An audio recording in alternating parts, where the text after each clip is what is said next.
ಈಶ್ವರ ಇಷ್ಟು ದೊಡ್ಡ ಆಕಾರದಲ್ಲಿ ಸೃಷ್ಟಿಸಿದಾನೆ ಅಂದ್ರೆ ನೀನು ಎಲ್ಲಾದ್ರೂ ಕಾಲಿಡ್ಬೋದು ಅಂತ ಅರ್ಥ ಅಲ್ಲ.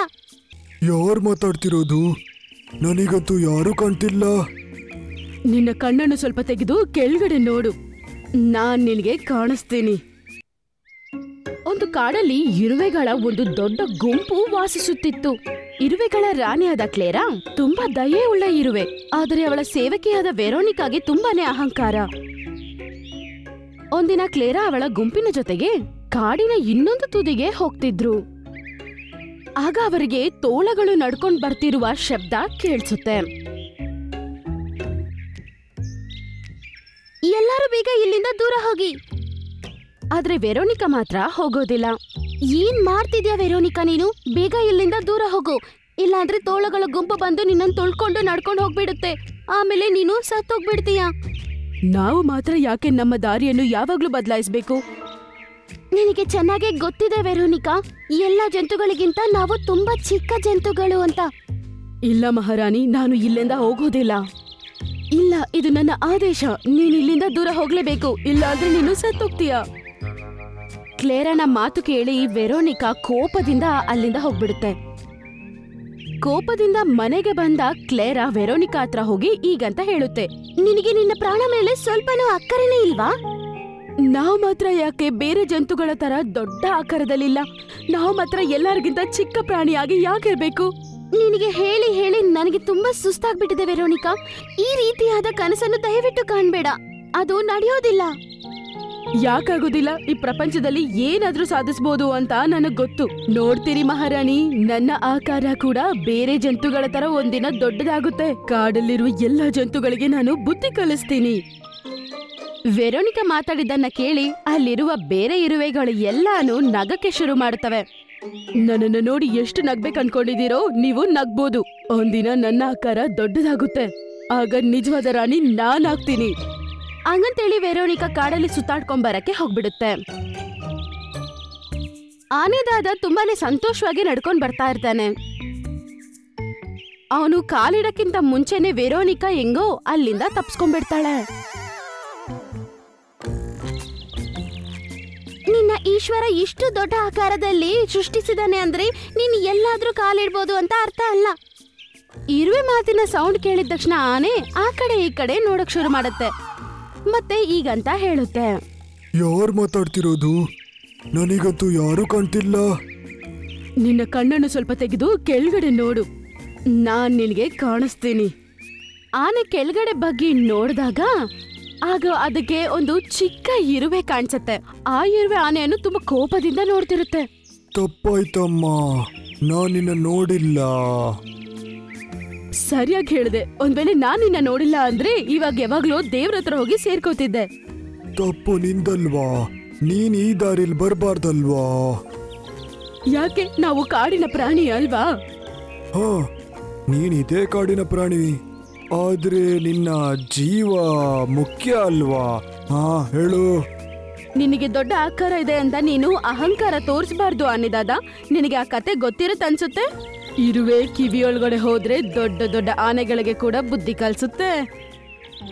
ಹಂಗಂತ ಹೇಳಿ ಇರುವೆ ಕೋಪದಿಂದ ಏನ್ ಮಾಡುತ್ತಂದ್ರೆ ಆನೆಯ ಕಿವಿಯ ಮೇಲೆ ಹತ್ತುತ್ತೆ, ಮತ್ತೆ ಆನೆಯ ಕಿವಿಯನ್ನು ಕಚ್ಬಿಡುತ್ತೆ. ಇದಕ್ಕೆ ನಿನ್ನ ದೇವರು ಚಿಕ್ಕದ್ ಮಾಡಿರೋದು. ನಿನ್ನ ಕಂಪ್ಲೇಂಟು ನಾನು ರಾಜನ ಹತ್ರ ಮಾಡ್ತೀನಿ. ಆಮೇಲೆ ಆನೆದಾದ ತುಂಬಾ ಕೋಪದಿಂದ ಕಾಡಿನ ರಾಜ ಆದ ಶೇರ್ ಹತ್ರ ಹೋಗುತ್ತೆ. ಆಮೇಲೆ ಕೋಪದಿಂದ ನಡೆದ ಎಲ್ಲಾ ವಿಷಯವನ್ನು ಹೇಳುತ್ತೆ.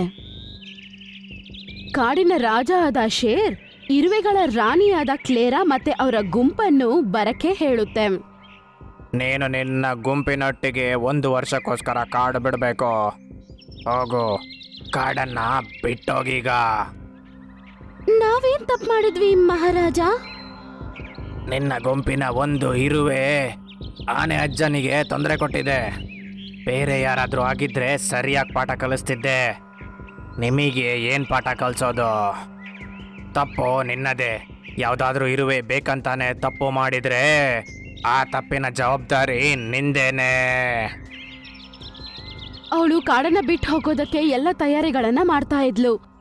ಆಗ ಒಂದು ಕಪ್ಪು ಹೊಗೆ ಇರುವೆಗಳ ಮೇಲೆ ಬರುತ್ತೆ. ನೋಡ್ತಿದ್ದಂಗ್ಲೆ ಆ ಒಂದು ಹೊಗೆ ಒಂದು ದೊಡ್ಡ ಇರುವೆ ಆಗಿ ಬದ್ಲಾಗ್ಬಿಡುತ್ತೆ. ನಾನು ಇರುವೆಗಳ ರಾಣಿ, ಮಾಯಾ ಮಹಾರಾಣಿ. ನೀವು ಆಕಾರದಲ್ಲಿ ತುಂಬಾ ದೊಡ್ಡದಾಗಿದ್ದೀರಾ ಮಹಾರಾಣಿ. ಹಾ, ನನ್ನ ಆಕಾರ ತುಂಬಾ ದೊಡ್ಡದು. ಅದು ಮಾತ್ರ ಅಲ್ಲದೆ ನಿಮ್ಮ ಆಕಾರ ಕೂಡ ಬದಲಾಯಿಸಬಲ್ಲೆ. ಆದ್ರೆ ನನಗೆ ಒಂದು ಷರತ್ತಿದೆ. ಷರತ್ತೇನು? ಇರುವೆಗಳನ್ನು ಅವಮಾನ ಮಾಡಿದವರ ಮೇಲೆ ದ್ವೇಷ ತೀರ್ಸ್ಕೋಬೇಕು. ದೊಡ್ಡ ಆಕಾರ ಬಂದ ಮೇಲೆ ಕಾಡಲ್ಲಿರುವ ಎಲ್ಲಾ ಜಂತುಗಳಿಗೆ ರಕ್ತ ಬರೋ ತರ ಮಾಡ್ಬೇಕು. ಇಲ್ಲ, ನಿಮ್ಮ ಷರತ್ತಿಗೆ ಒಪ್ಕೊಳ್ಳೋದಿಲ್ಲ ನಾವು. ವೆರೋನಿಕಾ, ನನಗಿದೇನೋ ತಪ್ಪು ಅಂತ ಅನ್ಸ್ತಿದೆ. ಇಷ್ಟು ದೊಡ್ಡ ಇರುವೆಯ ಬಗ್ಗೆ ನಾನು ಜೀವನದಲ್ಲಿ ಯಾವಾಗ್ಲೂ ಕೇಳೇ ಇಲ್ಲ, ನೋಡಿದ್ದು ಕೂಡ ಇಲ್ಲ. ನೀನು ಅವಳ ಮಾತನ್ನು ಕೇಳ್ಬೇಡ ವೆರೋನಿಕಾ. ನಿನಗೆ ಇಷ್ಟ ಆದ್ರೆ ನಾನ್ ನಿನ್ನ ಇರುವೆಗಳ ರಾಣಿಯಾಗಿ ಬದಲಾಯಿಸ್ತೇನೆ. ಹೇಳು, ನಿನಗೆ ಇಷ್ಟನೇನಾ? ಹಾ, ನನಗೂ ಇಷ್ಟಾನೇ. ಆಗಲ್ಲಿ ಒಂದು ಮಾಯ ನಡೆಯುತ್ತೆ. ವೆರೋನಿಕಾ ಮತ್ತೆ ಅಲ್ಲಿರುವ ಬೇರೆ ಇರುವೆಗಳ ಆಕಾರ ಒಂದೇ ಕ್ಷಣದಲ್ಲಿ ತುಂಬಾ ದೊಡ್ಡದಾಗ್ಬಿಡುತ್ತೆ. ಕ್ಲೇರಾ ಮಾತ್ರ ಚಿಕ್ಕದಾಗಿರುತ್ತೆ. ನೀನು ಇದಕ್ಕೆ ಲಾಯಕು ಕ್ಲೇರಾ, ನೀನು ಹಿಂಗೇ ಇರು. ವೆರೋನಿಕಾ ಅವ್ರ ಜೊತೆ ಇರುವ ಎಲ್ಲ ಇರುವೆಗಳಿಗೂ ಹೇಳುತ್ತೆ, ನನ್ ಜೊತೆ ಬನ್ನಿ. ಕಾಡಲ್ಲಿರುವ ಎಲ್ಲ ಜಂತುಗಳು ನಮಗೆ ತುಂಬಾ ಅವಮಾನ ಮಾಡಿದಾವೆ. ಈಗ ಅವ್ರಿಗೆಲ್ಲರಿಗೂ ಬುದ್ಧಿ ಕಲ್ಸೋ ಸಮಯ ಬಂತು. ವೆರೋನಿಕಾ ಆ ರಹಸ್ಯವಾದ ಮಾಯಾ ಇರುವೆಯನ್ನು ಕರ್ಕೊಂಡು ಮತ್ತು ಅದರ ಗುಂಪಿನ ಜೊತೆ ಅಲ್ಲಿಂದ ಹೋಗುತ್ತೆ. ನೋಡ್ತಿದ್ದಂಗ್ಲೇ ಕಾಡಲ್ಲಿರುವ ಎಲ್ಲಾ ಜಂತುಗಳಿಗೂ ಅವು ಹಿಂಸೆ ಕೊಡಕ್ಕೆ ಶುರು ಮಾಡುತ್ತವೆ.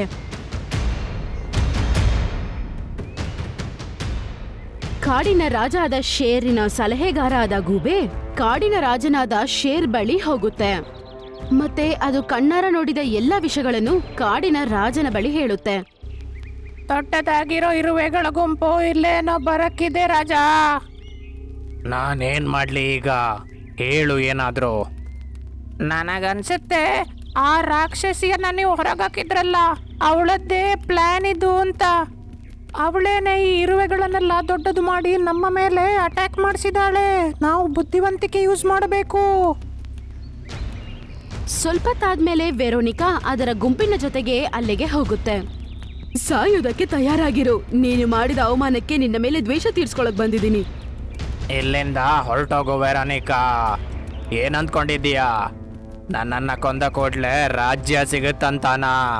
ಮರಿಬೇಡ, ನಿನ್ನಕ್ಕಿಂತ ಶಕ್ತಿಶಾಲಿ ನಿನ್ನ ಜೊತೆಗಿದ್ದಾರೆ ಅಂತ. ನನಗಿಂತ ಶಕ್ತಿಶಾಲಿ ಬೇರೆ ಯಾರಿರ್ತಾರೆ? ನಿನ್ನ ಈ ಮಹಾರಾಣಿ. ನೀನು ನನ್ನನ್ನು ಕೊಂದ ಕೂಡ್ಲೆ ಅವಳು ನಿನ್ನನ್ನ ಕೊಲ್ತಾಳೆ. ಇವಳು ಇರುವೆಗಳ ಮಹಾರಾಣಿ ಅಲ್ಲ, ರಾಕ್ಷಸಿ. ನಾನೇ ಅವಳನ್ನ ಈ ಕಾಡಿಂದ ಹೊರಗಡೆ ಕಳಿಸಿದ್ದು. ಅವನ್ ಮಾತನ್ನ ಕೇಳ್ಬೇಡ, ನಿನ್ನನ್ನ ಮೂರ್ಖನಾಗಿ ಬದಲಾಯಿಸ್ತಿದ್ದಾನೆ. ಆದ್ರೆ ಅವ್ನ್ ಹೇಳ್ತಿರೋದ್ ಕರೆಕ್ಟೇ ಅಲ್ವಾ? ನೀನು ನನಗಿಂತ ಶಕ್ತಿಶಾಲಿ ಅಲ್ವಾ? ಆದ್ರಿಂದ ನಿನ್ನ ನಾಶ ಮಾಡೋದು ತುಂಬಾ ಮುಖ್ಯ. ನೋಡ್ತಿದ್ದಂಗ್ಲೆ ಅವರಿಬ್ರು ಒಬ್ಬರನ್ನೊಬ್ರು ಓಡ್ಕೊಂಡು ಅವರಿಬ್ರು ಸತ್ತೋಗ್ತಾರೆ. ಅವರಿಬ್ರು ಸತ್ತೋಗಿದ ತಕ್ಷಣ ಆಕಾರದಲ್ಲಿ ದೊಡ್ಡದಾಗಿರುವ ಇರುವೆಗಳೆಲ್ಲ ಚಿಕ್ಕದಾಗ್ಬಿಡ್ತವೆ. ನೋಡಿದ್ರ ಮಹಾರಾಜ, ಬುದ್ಧಿಯಲ್ಲಿ ಎಷ್ಟು ಶಕ್ತಿ ಇದೆ ಅಂತ. ಅದಕ್ಕೇನೆ ನೀನು ನನ್ನ ಕಾಡಿನ ಸಲಹಕಾರ. ನೀನು ಸರಿಯಾಗಿ ಹೇಳಿದ್ದು.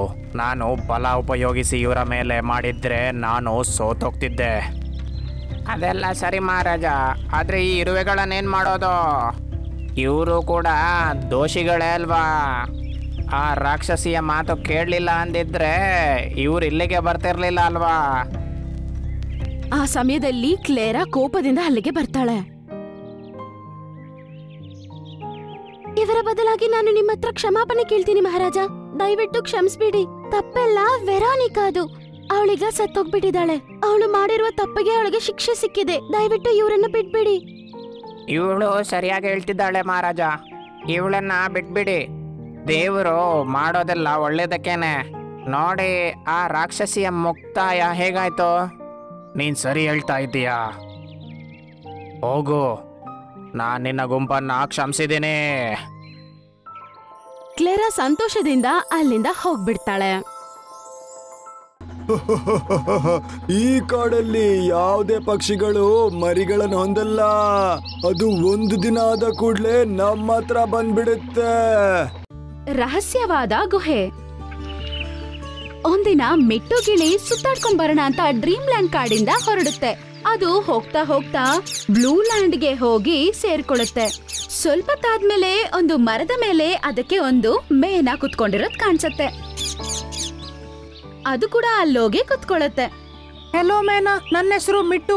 ನಿಮ್ಮ ಹೆಸರೇನು? ಮಿಟ್ಟು, ನನ್ನ ಹೆಸರು ಚಿಂಕಿ ಮೇನ. ನಾನ್ ಯಾವಾಗ್ಲೂ ನಿನ್ನಿಲ್ ನೋಡಿಲ್ಲ. ಬೇರೆ ಕಾಡಿಂದ ಬಂದಿದ್ಯಾ? ಹಾ, ಡ್ರೀಮ್ ಲ್ಯಾಂಡ್ ಇಂದ ಬಂದಿದ್ದು. ಒಂದ್ ಮಾತೇಳು, ದೊಡ್ಡ ಪಕ್ಷಿಗಳಿವೆ, ಮಕ್ಳಿಲ್ಲ ಯಾಕೆ? ಏನ್ ವಿಷಯ? ಟೈಮ್ ಬಂದಾಗ ನಿನಗೆ ಎಲ್ಲ ಗೊತ್ತಾಗುತ್ತೆ. ನೀನು ಸ್ವಲ್ಪ ದಿನ ಇಲ್ಲೇ ಇರ್ತೀಯ. ನನಗೆ ಸ್ನೇಹಿತರೇ ಇಲ್ಲ. ಅವತ್ತಿಂದ ಮಿಟ್ಟು ಮತ್ತೆ ಚಿಂಕಿ ಸೇರಿ ಅಲ್ಲೇ ಇರ್ತಿದ್ರು. ಒಂದಿನ ಚಿಂಕಿ ಒಂದು ಮೊಟ್ಟೆ ಇಡುತ್ತೆ. ಅದನ್ನ ನೋಡಿ ಮಿಟ್ಟು ತುಂಬಾ ಸಂತೋಷ ಪಡುತ್ತೆ. ಮಿಟ್ಟು, ಈಗ ನಿನಗೆ ನಿಜ ಹೇಳೋ ಸಮಯ ಬಂತು. ನಮ್ಮ ಈ ಕಾಡಲ್ಲಿ ಒಂದು ರಹಸ್ಯವಾದ ಗುಹೆ ಇದೆ. ಕಾಡಿನಲ್ಲಿರುವ ಯಾವ ಪಕ್ಷಿಯ ಮೊಟ್ಟೆಯಿಂದ ಮಗು ಹುಟ್ಟಿದ ತಕ್ಷಣ ಆ ಮಗು ಹಾರ್ಕೊಂಡು ಆ ಗುಹೆ ಒಳಗಡೆ ಹೋಗ್ಬಿಡುತ್ತೆ, ಮತ್ತೆ ವಾಪಸ್ ಬರಲ್ಲ.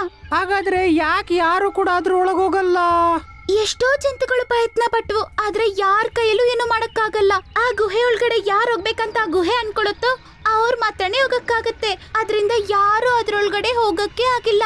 ಅದಕ್ಕೆ ಹೇಳ್ತಿದೀನಿ, ನಮ್ಮ ಮಗು ಹುಟ್ಟಕ್ಕಿಂತ ಮುಂಚೆ ಎತ್ಕೊಂಡು ಹೋಗ್ಬೇಡಿ ಇಲ್ಲಿಂದ. ನಾವ್ ಎಲ್ಗ್ ಹೋಗೋದು ಬೇಡ, ನಾವಿಲ್ಲೇ ಇರ್ಬೇಕು, ಮತ್ತೆ ನಮ್ ಮಗುನು ಇಲ್ಲೇ ಇರುತ್ತೆ. ಮಿಟ್ಟು ಚಿಂಕ್ಯು ಹೇಳಿರೋ ಮಾತನ್ನ ಕೇಳಿಲ್ಲ. ಅಲ್ಲೇ ಆ ಮೊಟ್ಟೆನ ತುಂಬಾ ಚೆನ್ನಾಗಿ ನೋಡ್ಕೊಳ್ತಾ ಇರುತ್ತೆ. ಒಂದಿನ ಆ ಮೊಟ್ಟೆಯಿಂದ ಮಗು ಆಚೆ ಬರುತ್ತೆ. ನೋಡಿ ಸಂತೋಷ ಪಡ್ತಾರೆ ಇಬ್ರು. ಮಿಟ್ಟು ಮತ್ತೆ ಚಿಂಕಿ ಮಾರನೇ ದಿನ ಅವರ ಮಗುವಾದ ಮಿನ್ನು ಜೊತೆ ಕುತ್ಕೊಂಡಿದ್ವು. ಆಗ ಸಡನ್ ಆಗಿ ಮಿನ್ನು ಹಾರೋದಕ್ಕೆ ಶುರು ಮಾಡುತ್ತೆ. ಅಮ್ಮ ಅಮ್ಮ, ನಾನ್ ಹೇಗ್ ಹಾರ್ತಾ ಇದ್ದೀನಿ? ಇದ್ ಹೇಗಾಗಕ್ ಸಾಧ್ಯ? ಒಂದೇ ದಿನದಲ್ಲಿ ನೀನ್ ಹೇಗ್ ಹಾರಾಡಕ್ ಸಾಧ್ಯ? ನಾನ್ ಹೇಳ್ದೆ ಅಲ್ವಾ ಇಲ್ಲಿಂದ ಹೋಗಿ ಅಂತ.